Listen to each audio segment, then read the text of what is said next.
Asia কাপে 2 match জিতেও বাংলাদেশকে তাকিয়ে থাকতে হচ্ছে অন্যের দিকে।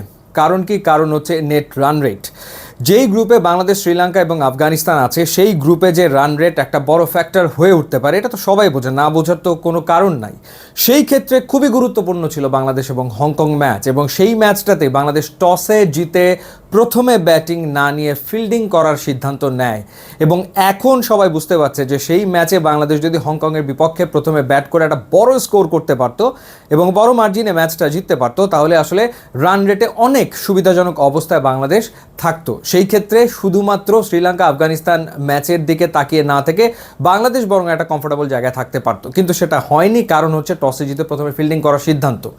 তখন একটা ভিডিও করেছিলাম যে চ্যাম্পিয়ন মেন্টালিটি তো বাংলাদেশ আসলে দেখাতে পারেনি। বাংলাদেশ শুধুমাত্র কোনোভাবে ম্যাচটা জেতার লক্ষ্য নিয়েই যেন খেলতে নেমেছিল।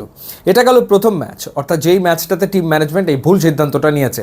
দ্বিতীয় ম্যাচে আমরা কি দেখলাম? যখন বাংলাদেশ শ্রীলঙ্কার বিপক্ষে খেলতে নামলো, তখন বাংলাদেশ তার প্লেইং 11-এ একটা পরিবর্তন আনলো, এবং তাসকিন বাংলাদেশের সুপ্রিম ফাস্ট বোলার এবং আগের 5টা ম্যাচে যিনি ধারাবাহিকভাবে উইকেট নিয়েছিলেন, তাকেই কিনা রেস্ট দেওয়া হলো। ইনজুরিতে তো তাসকিন পড়েনি, কিন্তু তারপরও তাকে একাদশের বাইরে রেখে শরীফকে সেই ম্যাচে খেলানো হলো। কোনো ইম্প্যাক্ট আসলে পাওয়া গেল না।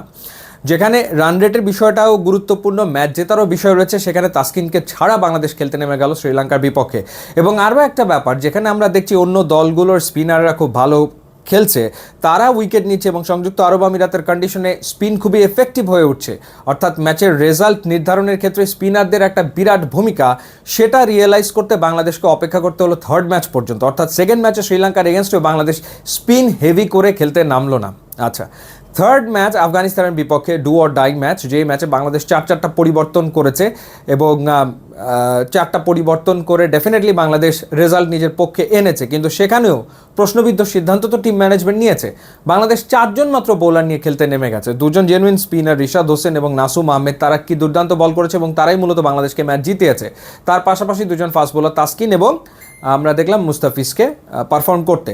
এবং পঞ্চম বোলারের জায়গায় 2 জন part time bowler Saif Hasan এবং শামীম পাটোয়ারিকে ব্যবহার করেছে টিম ম্যানেজমেন্ট। এবং এই 2 বোলার, পার্ট টাইম বোলার, তারা 4 ওভারে রান দিয়েছেন 55। অর্থাৎ এই ম্যাচ যদি হারতো, তাহলে বাংলাদেশ 5th বোলারের অভাবেই আসলে হারতো। এরকম একটা মাস্ট উইন গেমে বাংলাদেশের টিম ম্যানেজমেন্ট চিন্তা করেছে 4 জন বোলারই আসলে যথেষ্ট।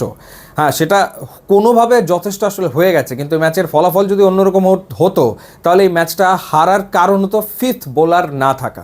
সো এই যে টিম ম্যানেজমেন্ট 3টা ম্যাচেই যে সিদ্ধান্ত নিয়েছে, সেই সিদ্ধান্তর ক্ষেত্রে অনেকগুলো যে ভুল ছিল, সেটা প্রমাণিত বিষয়। এবং সেই কারণে বাংলাদেশকে এখন তাকিয়ে থাকতে হচ্ছে শ্রীলঙ্কা আফগানিস্তান ম্যাচে, যেখানে বাংলাদেশ চাইছে শ্রীলঙ্কা জিতুক, তাহলে বাংলাদেশ সরাসরি সুপার 4-এ যাবে। আর আফগানিস্তান জিতলে রান রেটের মারপ্যাচ আসবে এবং আফগানিস্তানকে ম্যাচ জিততে হবে অনেক বড় ব্যবধানে, অর্থাৎ 67 রানের মতো, বা ম্যাচ শেষ করতে হবে 11 বা 12 ওভারের ভেতরে, যেটা খুবই কঠিন একটা ব্যাপার।